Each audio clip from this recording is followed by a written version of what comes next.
இப்போ அடுத்து வந்து அவங்க அவங்க அந்த லிஸ்ட் ம், போட்டிருக்காங்க. என்ன நாம் தமிழர்லேருந்து ஒரு லிஸ்ட் போட்டிருக்காங்க. அதுல வந்து அடுத்த மாதம் 6ஆம் தேதி, 8ஆம் தேதின்னு நெனைக்கிறேன். ம், இந்த இந்த காலகட்டத்தில மரங்களுக்கான மாநாடு அப்படின்ற மாரி ஒண்ணு அறிவிச்சிருக்காங்க. ம்.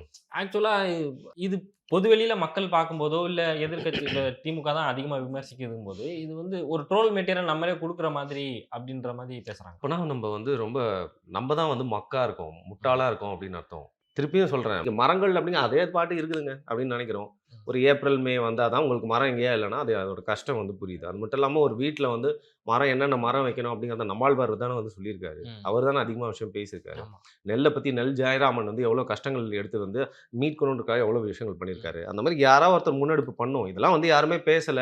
நம்மளுக்கு டைரக்ட்டா எதுவுமே வந்து பயன் அளிக்கல அப்படின்னு நம்மளே நெனச்சுக்கிறதுனால, இது ஒரு முக்கியமான விஷயம் இல்லாம நம்ம பார்த்துக்கிறோம். ம். இன்னைக்கு சென்னையிலேயோ, இல்ல தமிழ்நாட்டிலேயோ முழுக்க முழுக்க வந்து பார்த்தீங்கன்னா, நடப்படக்கூடிய மரங்கள் அப்படிங்கிறது ஃபாரின் ஸ்பீஷீஸ் அதாவது இன்வேசிவ் ஸ்பீஷீஸ் இல்ல ஃபாரின் ஸ்பீஷீஸ்ன்னு சொல்லுவாங்க. நம்ம நாட்டுக்கும், நிலத்துக்கும் சம்மந்தமே இல்லாதது.